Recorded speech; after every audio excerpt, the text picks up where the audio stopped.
हाय राम राम राम राम राम राम राम। आप सभी के अंदर विराजमान परमात्मा के पावन चरणों में प्रणाम। राम। आनंद स्वरूप श्री सदगुरु सुखराम जी महाराज की अणबे वाणी हरजस पदराग केदारा चल रहे हैं। उसमें हरजस पदराग केदारा का आज 15वां हरजस है। महाराज फरमा रहे हैं इस हरजस के माध्यम से, मन रे आछी करीते वीर, मन रे आछी करीते वीर, भव सागर में डूबता को किया पेली तीर, भव सागर में डूबता को किया पेली तीर, मन रे आछी करीते वीर, मन रे आछी करीते वीर, जुग की लहारा डूब मरता सहता दुख शरीर, जुग की लारा डूब मरता सहता दुख शरीर, बह मरता बेकाम ऐसे भवजड़ मृग नीर, बह में मरता बेकाम ऐसे भवजड़ मृग नीर, मन रे आछी करीते वीर, मन रे आछी करीते वीर, लख 84 झूण धरता पीता विष की सीर, 84 लख झूण धरता पीता विष की सीर, धर्म राय शीश बो जड़ता काल जंजीर, धर्म राय शीश बो जड़ता काल जंजीर, मन रे आछी करीते वीर, मन रे आछी करीते वीर, फूस कचेरो फटक दियो सोज लियो कण हीर, फूस कचेरो फटक दियो सोज लियो कण हीर, ताय सोनो तार कियो काढ़ियो खोट गंभीर, ताय सोनो तार कियो काढ़ियो खोट गंभीर, मन रे आछी करीते वीर, मन रे आछी करीते वीर, नाम निज तत नाव जुग में खेवट सतगरु कीर, नाम निज तत नाव जुग में खेवट सतगरु कीर, दास सुखदेव माय बैठा भले बंधाई धीर, दास सुखदेव माय बैठा भली बंधाई धीर, मन रे आछी करीते वीर, मन रे आछी करीते वीर, भव सागर में डूबता को किया पेली तीर, भव सागर में डूबता को किया पेली तीर, मन रे आछी करीते वीर, मन रे आछी करीते वीर। महाराज मन को ज्ञान दे रहे हैं, मन को समझा रहे हैं और मन से कह रहे हैं कि हे मन, तू मान गया तो अच्छा हो गया। मन ही तो ऐसा है कि मानता नहीं है। हाँ, यदि मन मान जाए तो काम हो जाए। मन कहाँ कहाँ जाता है? शब्द में, रूप में, रस में, गंध में, स्पर्श में। ये पांचों विषयों के सुख 5 ज्ञानेंद्रियों से, 5 कर्मेंद्रियों से मन लेता है, और ये संसार में सुख लेने का ही उपाय करता रहता है मन। मन इन इंद्रियों का राजा है। मन के बिना इंद्रिया कुछ नहीं कर सकती। इंद्रिया तो सबके पास है, लेकिन जब तक मन नहीं हो तब तक कुछ भी काम संभव नहीं है। अब करना क्या है? इस मन को ज्ञान देना, और मन का ज्ञान गुरु है। सदगुरु का ज्ञान जब मन को प्राप्त हो जाता है, तब ये मन संसार से हटकर, प्रवृत्ति पसारे से हटकर परमात्मा में लग जाए। जब ये मन मान जाए तो काम हो जाए। मन को महाराज बहुत अच्छी तरह से समझा रहे हैं कि हे वीर, हे भाई, तू मान जा मेरी बात। मान जाएगा तो ये आत्मा का कल्याण हो जाएगा। ये आत्मा जो भवसागर में बार बार आ रही है, डूब रही है, 84 लाख जीवाजून में, जन्म मरण में आ रही है, सुख दुख पा रही है, गर्भवास के दुख देख रही है 9-9 महीने तक, और धर्मराज उनको हर एक पाप और पुण्य का फल भुगता रहा है, तो बहुत दुख सहन कर रही है। यहाँ आकर क्यों कर रही है दुख सहन? पल पल पर दुख है। जिसने भी तन धरा कोई सुखी नहीं है। तंदर सुखिया कोई नहीं देखिया, जो देखिया सो दुखिया होए। उदय अस्त की बात करत हूँ, सबका किया विवेक। शुरू से लगाकर लास्ट तक देखा है। जिसने भी तन धरा है उसको कोई ना कोई तन के साथ दुख लगा। कोई तन दुखी, कोई मन दुखी, कोई धन बिन फिरत उदास, थोड़े थोड़े सभी दुखी। हाँ, सुखी राम का दास। सुखी कौन है? जो राम जी के दास बन गए, राम जी के शरण में चले गए, और राम जी का आनंद जो प्राप्त कर रहे हैं वही सुखी है। और जो राम जी का दास हुए हैं तो उन्हें फिर वापस से जन्म धर के आने की आवश्यकता नहीं रह जाती है। तो इसीलिए महाराज मन को धन्यवाद ज्ञापित कर रहे हैं। मन को दिन दिन कह रहे हैं। क्यों कह रहे हैं? कि हे मन, तूने बहुत अच्छा किया कि तुम्हारी बात मान गया। बात नहीं मानता तो हमें बहुत कष्ट होता, दुख होता, तकलीफ होती। बार बार हम भवसागर में आ रहे थे, जा रहे थे, और यहाँ पर दुख पा रहे थे।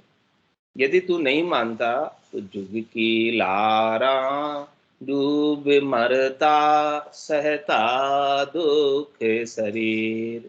तो हम संसार के साथ, जैसे सब संसारी दुख पा रहे, वैसे ही हम भी दुख पाते। तो जुग की लारा डूब मरता, सहता दुख शरीर। जितने भी शरीर धरते हैं उन सब शरीरों में दुख है। अपन सोचते हैं कि वो शरीर सुखी है, वो शरीर सुखी है, वो शरीर सुखी है। कोई सुखी नहीं है। सबको अपने अपने दुख है, अलग अलग दुख है सबके। अपन दूसरों को देखते हैं कि यार वो सुखी होंगे, लेकिन उनके भी अपने दुख है। हाँ, पैसे वाले और ज्यादा दुखी है। जिनके पास जितना ज्यादा पैसा है वो उतने ज्यादा दुखी है। कम कम पैसे वाले सुखी है।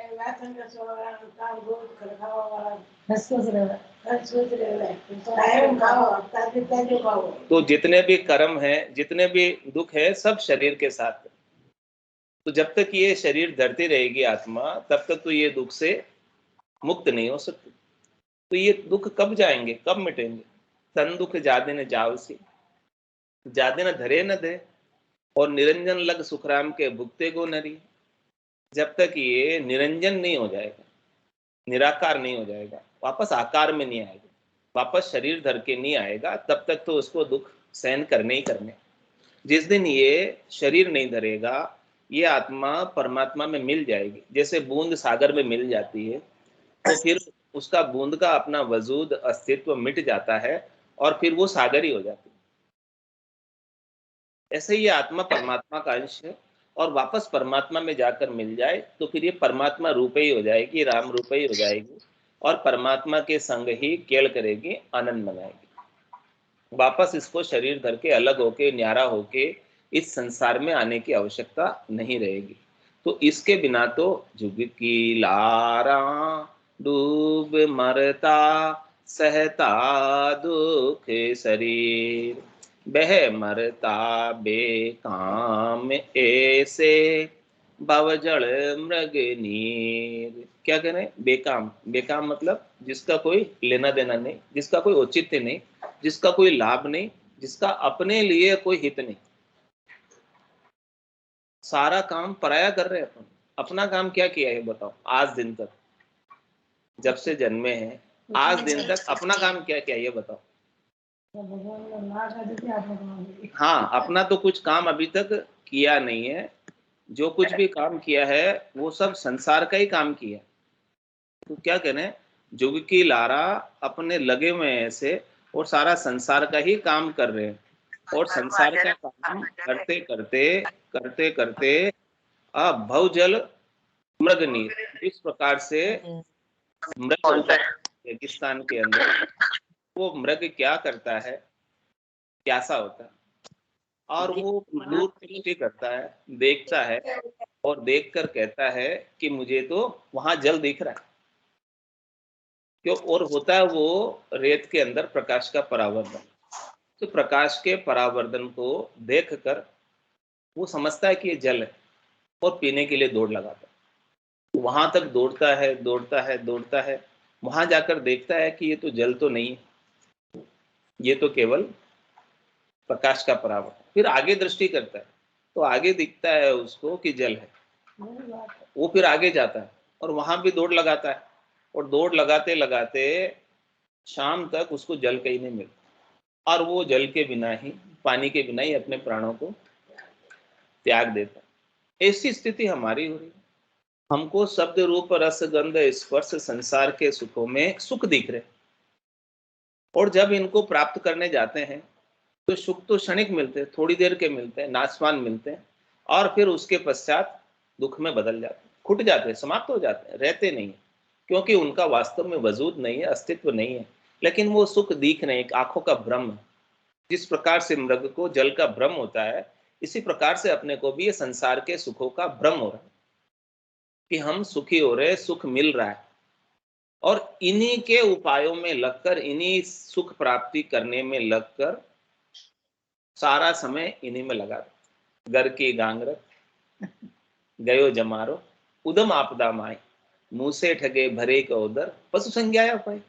घर के काम में, धंधे के काम में ही पूरा जीवन बिता देते। आयु अवधि जो परमात्मा ने कृपा करके अपने को दी है, श्वासें दी है, उनको इन्हीं कामों में खर्च कर देते।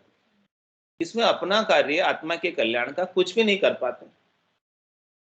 तो ऐसे रीति आए थे, रीति चले जाते, खाली चले जाते, कुछ लेकर नहीं जाते यहाँ से। तो क्यों नहीं ऐसा काम करते कि अपना आत्मा का कल्याण हो जाए और साथ में राम नाम का धन लेके जाओ, तो उससे निज घर के अंदर आपको इज्जत मिलेगी, आपको स्थान मिलेगा परमात्मा के चरणों में। वो धन होगा तो मिलेगा, वो धन नहीं होगा तो नहीं मिलेगा। तो जुग की लारा डूब मरता सहता दुख शरीर। जैसे संसार पूरा डूब मर रहा है, सारे संसार में जा रहे हैं सब लोग, ऐसे जाते हुए देख रहे हैं। तो वैसे ही हम भी जो है, यदि मन तू नहीं मानता मेरी बात, तो हम भी ऐसे ही चले जाते, ऐसे ही दुखी हो रहे होते। और बे मरता बे काम ऐसे भवजल मृग नीर। जिस प्रकार से मृग नीर के लिए दौड़ लगाते लगाते प्यासा ही मर जाता है, वैसे भी हम भी ऐसे ही कर रहे होते।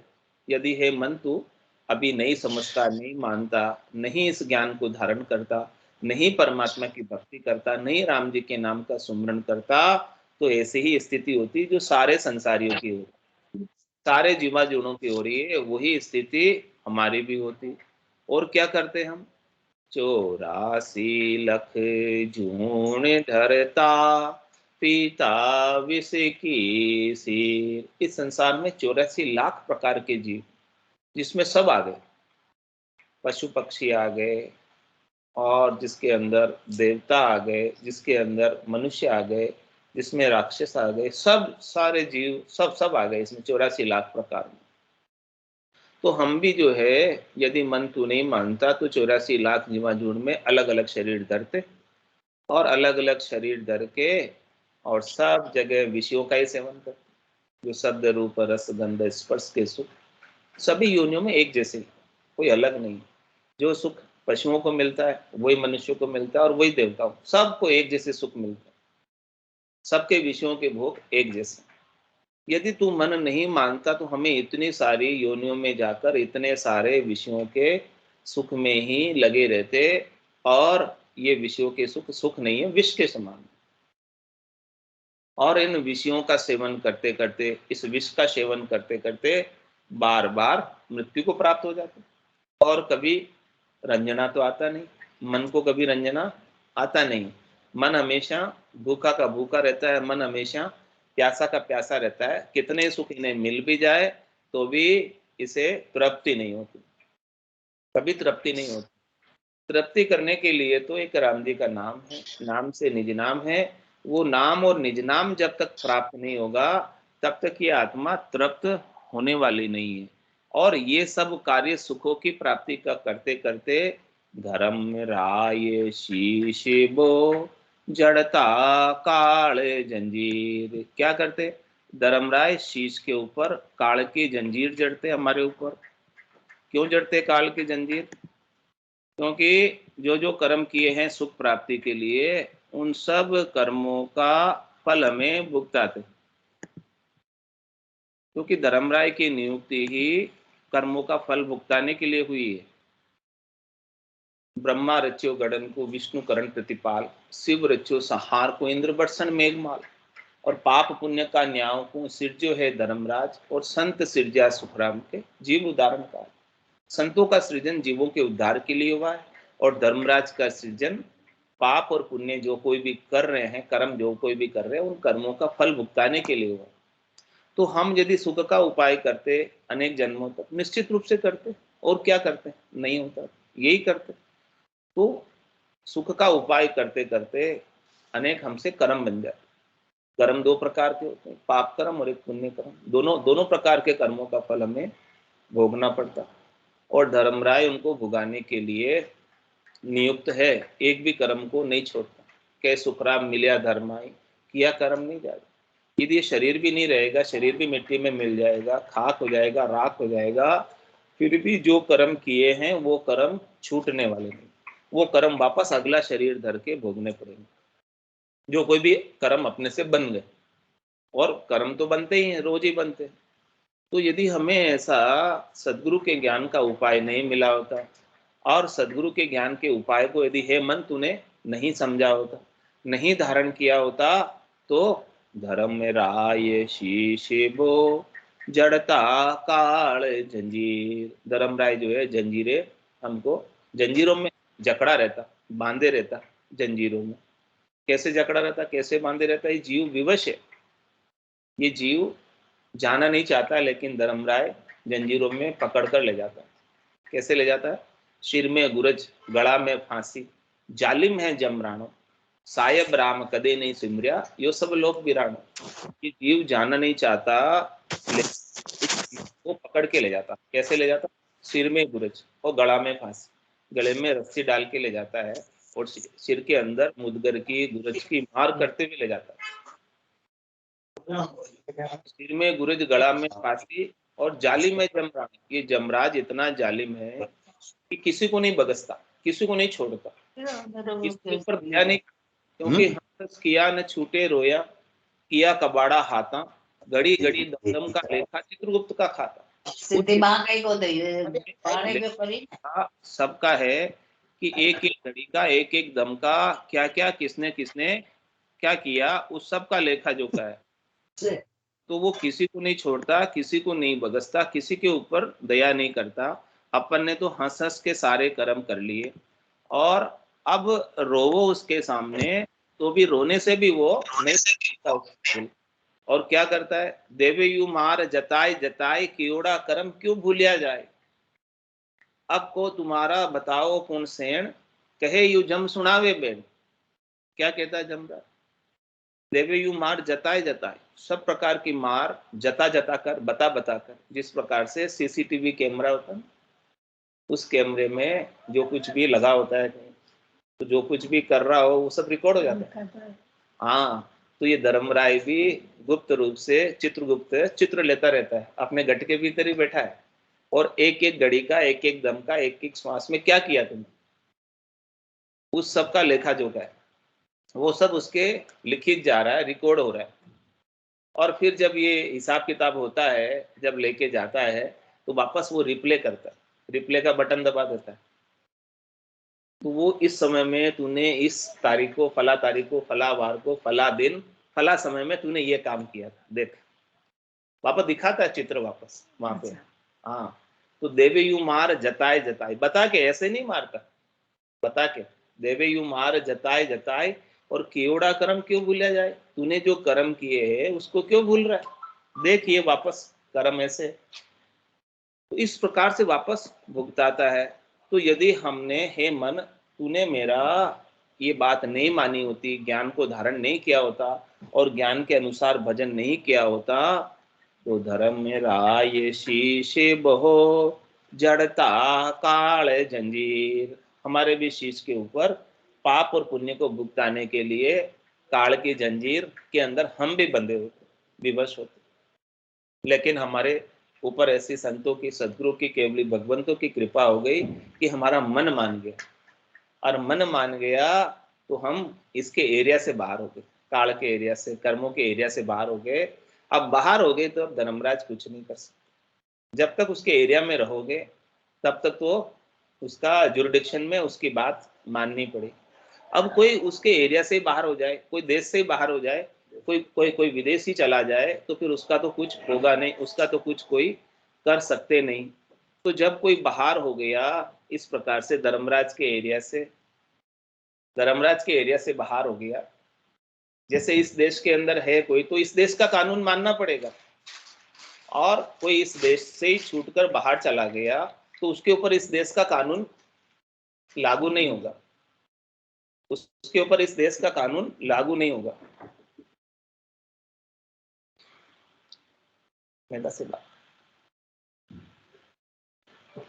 तो संतों की कृपा से, सदगुरु की कृपा से हमको ऐसा ज्ञान प्राप्त हो गया, और उस ज्ञान को प्राप्त करके और हमने परमात्मा पद को प्राप्त कर लिया, चौथे देश को, संतों के देश को, रामजनों के देश को प्राप्त कर लिया। ये जो रामजनों का जो देश है ये त्रिलोकी से बाहर है, ये स्वर्ग, मध्य और पाताल इनसे बाहर है। तो इनसे बाहर होने की वजह से हमें ऐसा यहाँ के धर्मराज के जो न्याय है, कानून है, उसकी व्यवस्था से हमको अलग कर दिया। और अलग कब किया, जब यहाँ सारे कर्म समाप्त हुए। जब तक यहाँ सारे कर्म समाप्त नहीं होते हैं तब तक धर्मराज एनओसी नहीं देता, नो ड्यू सर्टिफिकेट नहीं देता।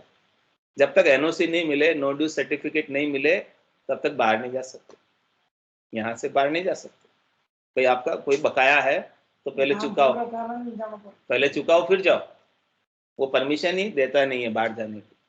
लेकिन जिसके सारे कर्म कट गए, और कर्म कैसे कटेंगे, कै शुक्राम शरण तेरी ऐसी मोए बताई, भजन किया सु कर्म कटेला, और कटे पलक के मारे।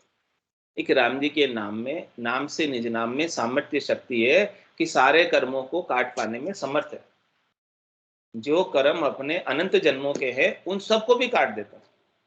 तो जब जाके धर्मराज नो ड्यू सर्टिफिकेट देते, धर्मराज लेखन धर्मेली पाप पुण्य खत फाड़े। खत कब फाड़ते हैं, चिट्ठी कब फाड़ते हैं, जब पैसे का लेन देन पूरा हो जाता है, ब्याज भी आ जाता है, मूल भी आ जाता है, फिर चिट्ठी फाड़ देते हैं, हिसाब किताब लेखा जोखा फाड़ देते हैं। इसी प्रकार से अपने जितने भी पाप पुण्य का खाता है, हाँ वो सब खत लिखा हुआ है। अब वो जब तक चुके नहीं तब तक तो वो खत फाड़े नहीं। और जब ये निज नाम की जागृति से, राम जी के नाम के सुमरण से सारे कर्म कट गए, सारे कर्म कट गए, तो ये खत धर्मराज फाड़, और नए कर्म बंधते नहीं है। क्योंकि जिसको ऐसा युक्ति प्राप्त हो गई है उसके निष्काम कर्म योग आरंभ हो जाता, कामना कुछ है नहीं तो नए कर्म कुछ बंद नहीं रहे, और नए कर्म कुछ बंद नहीं रहे तो धर्मराय को लिखने की भी आवश्यकता नहीं। फिर भले वो साधना करने वाला, भक्ति करने वाला जन करनी करे निकरम रहे, ऐसी युक्ति लखाए और सदा विलास त्रास नहीं मन में, भोग में जोग जमा। ऐसा नहीं कि उसने अपना काम करना बंद कर दिया, छोड़ दिया, काम तो सब कर रहा है, करनी सब कर रहा है, क्योंकि देह के लिए जब तक देह है तब तक तो करनी पड़ेगी, कर्म करना पड़ेगा। देह को तो सब चाहिए, भोजन प्रसाद सब चाहिए। तो करनी करे निक्रम रहे, वो सब कुछ काम करते हुए उन कर्मों के प्रभाव से निष्काम रहता है।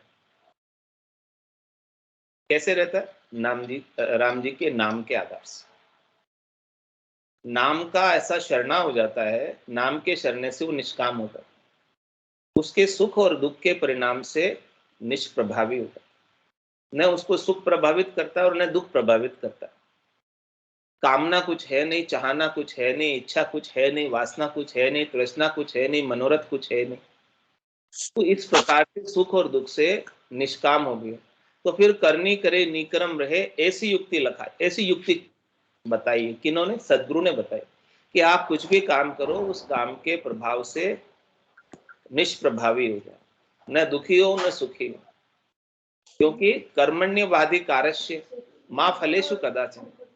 कर्म करने का आपका अधिकार है, लेकिन फल प्राप्ति का आपका अधिकार नहीं। फल प्राप्ति तो परमात्मा के हाथ में।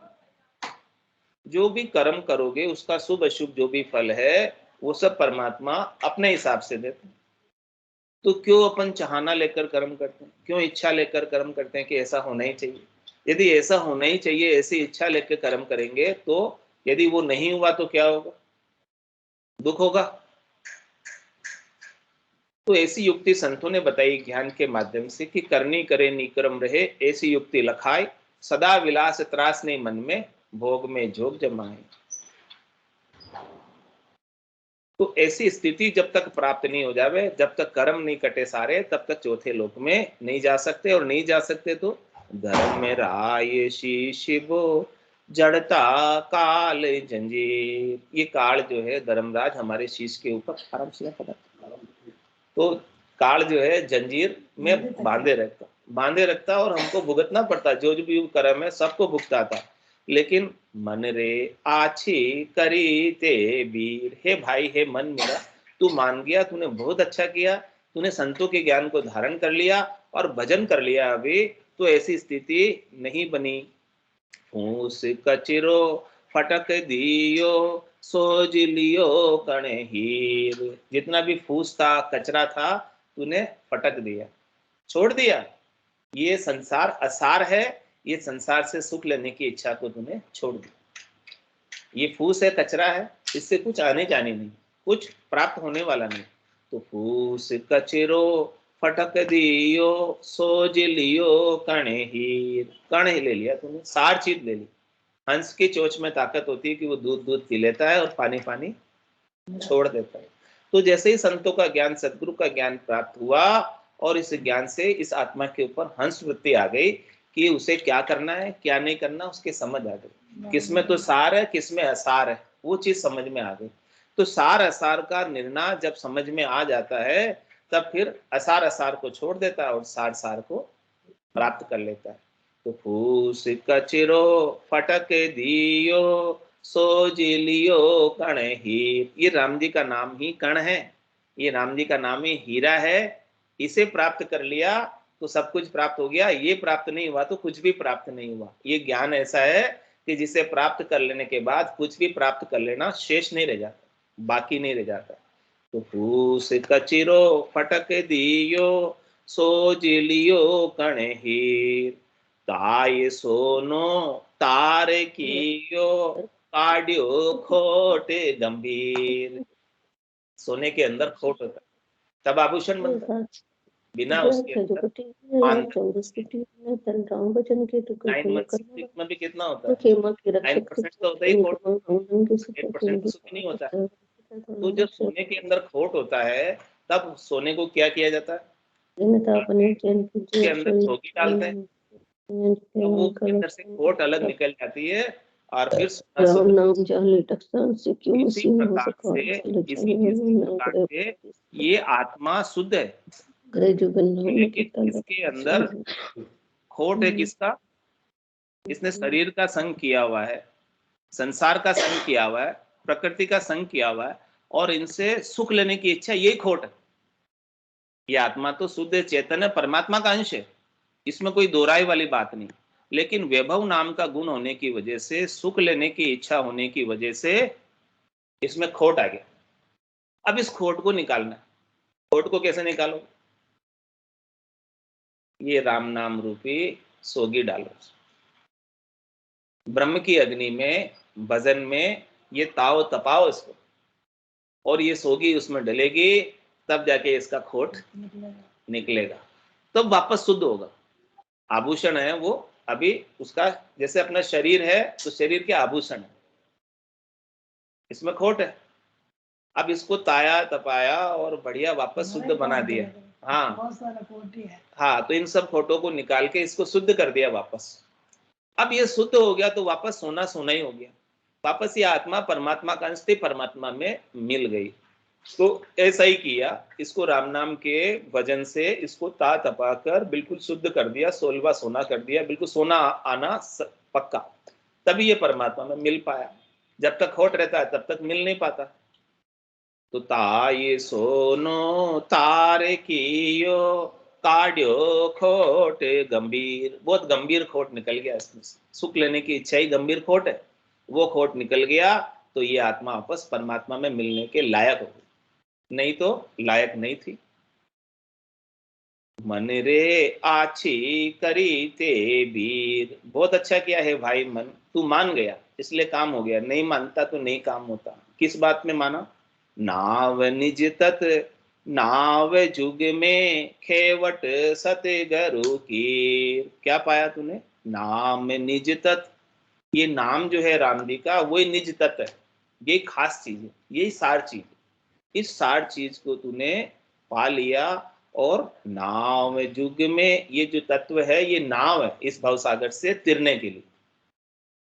आज ये समुंदर है बहुत बड़े बड़े, इन समुद्रों को कोई तैर के पार कर सकता है अपने हाथों से? क्या चाहिए इसके लिए? साधन चाहिए, नाव चाहिए, जहाज चाहिए, कुछ तो चाहिए। बिना जहाज के समुद्र को तैर नहीं सकते, अपने बल से, अपने हाथों से, अपनी करनी से पार नहीं उतर सकते।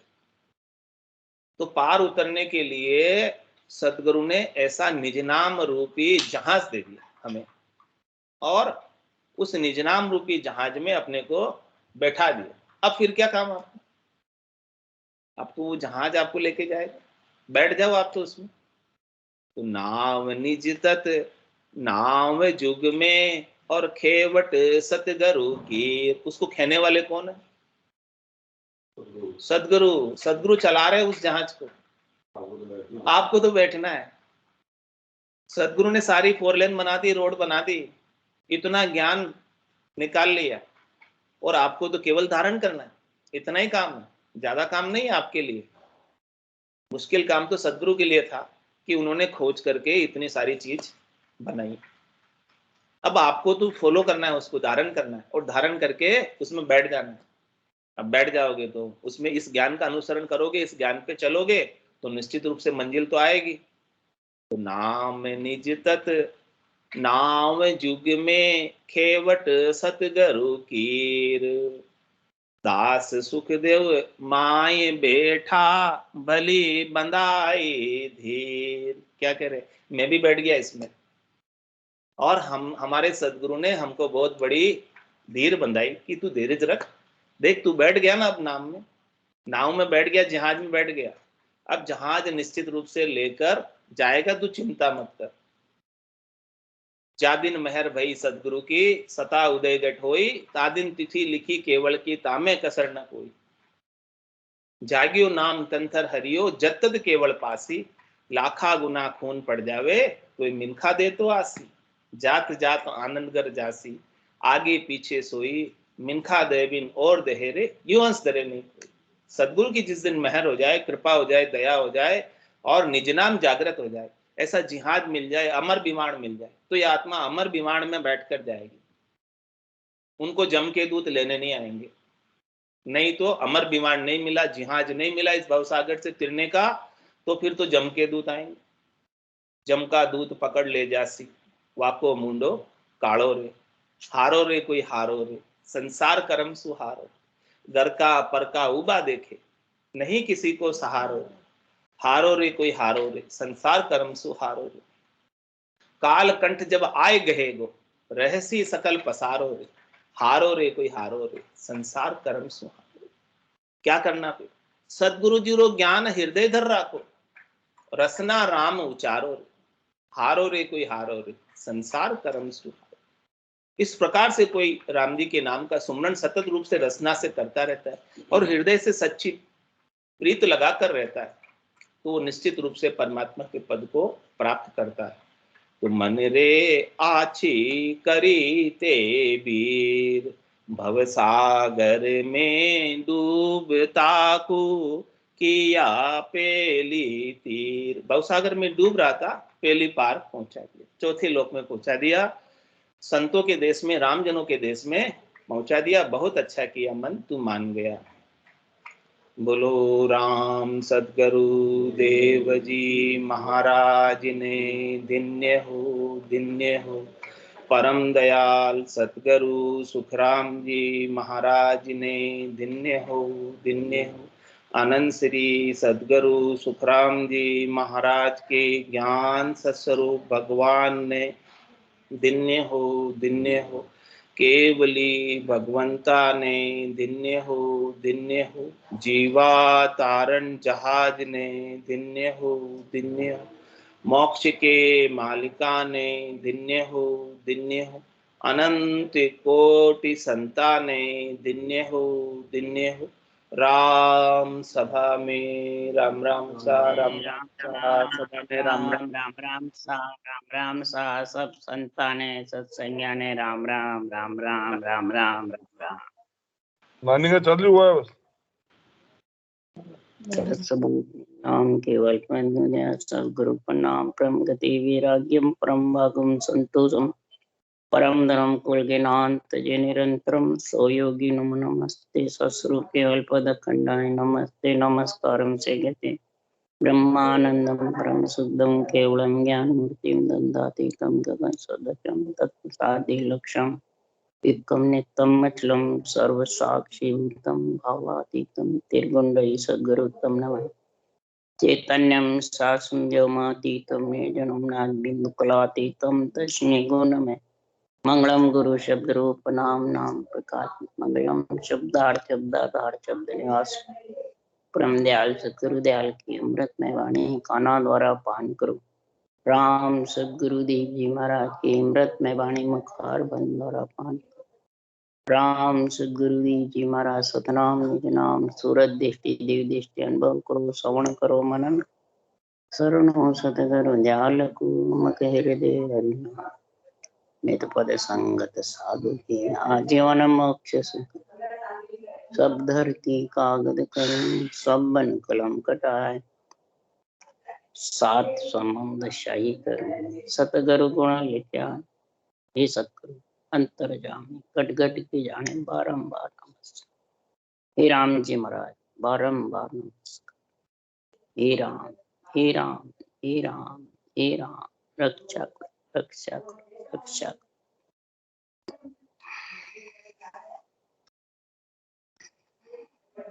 अथे अलौकिक ग्रंथ चल रहा है। सदगुरु देव फरमाते हैं इस महापुरुषों के ज्ञान में अलौकिक बातें भरी हुई है। सब लोगों का निर्णय करके और सब लोगों से अलग होने का, आत्मा को परमात्मा में मिलाने का गुण भरा हुआ है। इस गुण को कौन धारण करता है, इस गुण की महिमा कौन करता है, उसके लिए सदगुरु देव फरमा रहे हैं तो सबसे प्रथम सृष्टि रचने वाले माता पिता ही इस सृजनहार की